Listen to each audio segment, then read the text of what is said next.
मुझे भगवान कृष्ण का सुदर्शन चक्र भी दिखाई देता है। सावधान, अब डमरू बजने लगा है, सुदर्शन चक्र दिखने लगा है। अब हिंदुओं की विजय कोच आगे बढ़ती रहेगी। कृष्ण का मंदिर नहीं बनेगा तो कैसे चलेगा? हम बना लेंगे, मंदिर बनेगा।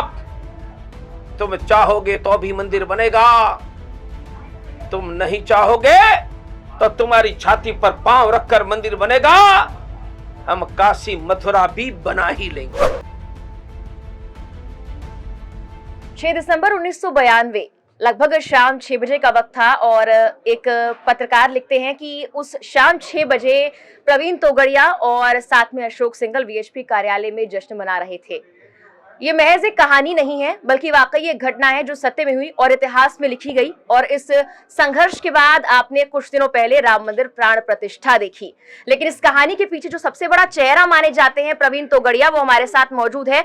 और इस कहानी की शुरुआत आखिर कैसे हुई वो आपको खुद अपनी जुबानी बताएंगे। सर, क्या कहेंगे उस दिन को लेकर और राम मंदिर प्राण प्रतिष्ठा को लेकर? इस कहानी की शुरुआत तो 1984 7 अक्टूबर, जब सरयू मैया के तट पर अयोध्या में हम हजारों लोगों ने संकल्प लिया कि मंदिर वहीं बनाएंगे, सौगंध राम की खाते हैं, मंदिर भव्य बनाएंगे। इसके बाद तो हमने पीछे नहीं देखा। हमने 12 बार देश के करोड़ों लोगों के घर का दरवाजा खटखटाकर सोए हुए हिंदू शेर को जगाया। लाखों गांवों में गए, लाखों मीटिंगें, हजारों सभाएं। यह करने में गांवों से शहरों तक मेरे 50 लाख से ज्यादा हिंदू साथी भाई बहनों ने पसीना बचाया। हिंदू शेर जग गया। हमने कहा कि आपके ₹1.25 से मंदिर बनेगा। मेरे लाखों कार्यकर्ता करोड़ों हिंदुओं के घरों में पहुंच गए। 8 करोड़ हिंदुओं ने ₹1.25 दिया। हमने कहा चलो अयोध्या कार सेवा करने। हमने निमंत्रण पत्र नहीं भेजा था। युद्ध के निमंत्रण नहीं होते हैं, युद्ध का निमंत्रण तो दिल से खड़ा होता है। हमने कहा चलो अयोध्या। 89 में कहा, 90 में, 92 में, 2018 में 8 लाख से ज्यादा कार सेवक अयोध्या आए। इस बार राम मंदिर क्यों बना? क्योंकि पूरा देश लड़ा। पहले पूरा देश नहीं लड़ा था, इस बार क्यों लड़ा? क्योंकि 12 बार मेरे 50 लाख के हिंदू साथियों ने पूरे देश को जगाया। मैं कहूंगा कि अयोध्या का भव्य राम मंदिर करोड़ों हिंदुओं के स्वेद, शोणित, रक्त, आंसू, पैसे, क्रोध, गुस्सा, अपमान का बदला लेकर पुरखों की परंपरा की रक्षा करने का प्रतीक है। हम कभी नहीं भूलेंगे छत्रपति संभाजी का बलिदान, कभी नहीं भूलेंगे शिवाजी प्रताप, गुरु गोविंद सिंह का बलिदान। हम नहीं भूले भगवान राम का मंदिर। आज हिंदुओं ने राम का मंदिर बना दिया।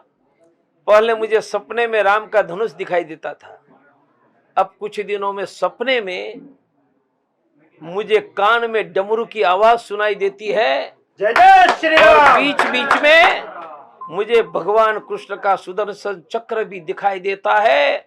सावधान, अब डमरू बजने लगा है, सुदर्शन चक्र दिखने लगा है। अब हिंदुओं की विजय कोच आगे बढ़ती रहेगी। ये इशारा आपका सीधे सीधे ज्ञानवापी और मथुरा की तरफ है। बिल्कुल। भारत में काशी विश्वनाथ और कृष्ण का मंदिर नहीं बनेगा तो कैसे चलेगा? हम बना लेंगे।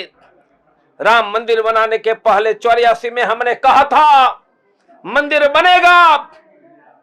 तुम चाहोगे तो भी मंदिर बनेगा, तुम नहीं चाहोगे तो तुम्हारी छाती पर पांव रखकर मंदिर बनेगा। हम काशी मथुरा भी बना ही लेंगे। आपकी और प्रधानमंत्री की जो दोस्ती है नरेंद्र मोदी जी की, वो दोस्ती के चर्चे खूब थे, लेकिन एक वक्त पर यह भी कहा गया कि प्रधानमंत्री नरेंद्र मोदी और आपके बीच हिंदू हृदय सम्राट बनने की प्रतिस्पर्धा तेज हो गई है। इस पर क्या कहेंगे? क्या मोदी जी ने ऐसा कहा था कि स्पर्धा है? नहीं, प्रवीण तोगड़िया ने कहा था? ये तो आप कह रहे हैं। हमारा दिल तो एक है। मेरे घर में बैठकर नरेंद्र भाई, अमित भाई कभी खाते थे और फिर से मेरे घर में खाते खाते काशी मथुरा भी बना लेंगे। याद रखना, भ्रम में मत रहना। वर्तमान में हल्द्वानी में जो हुआ है, कल ही मदरसा तोड़ने के दौरान जिस तरह से वहां पर रायट्स हुए हैं और पुलिस वाले घायल हुए हैं, 4 लोगों की मौत हो गई है, इस पर आपकी राय क्या है? मेरा स्पष्ट कहना है, जिस ताकतों ने राम मंदिर तोड़ा, हमारा देश तोड़ा, हिंदुओं के घर लूटे, वही ताकत सेना और पुलिस पर हमला कर रही है। कश्मीर में प्रतिदिन हमारा एक बेटा मारा जा रहा है और वही हल्द्वानी में पुलिस पर हमला कर रहे हैं। पुलिस और सेना देश का प्रतीक है, they are symbol of a nation. और सेना और पुलिस पर हमला करने वालों को राजद्रोह, उनके जेल में तो डालो, उनकी नागरिकता छीन लो। सेना और पुलिस पर हमला करने वाले को भारत की धरती पर रहने का अधिकार नहीं है।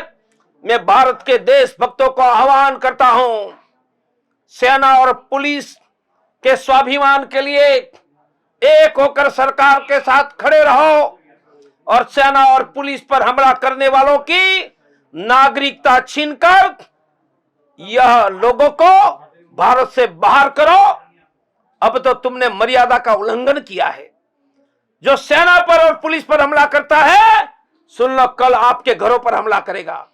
कल आपकी बहन बेटियों को उठाकर ले जाएगा पैलेस्टाइन की, इजराइल की भांति।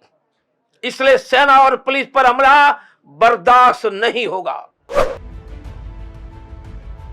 सर, एक वक्त था जब आप यात्रा निकालने की कोशिश कर रहे थे, लेकिन आपको रोक दिया गया था। तब आपने कहा था कि वो यात्रा कम से कम रथ यात्रा तो नहीं है।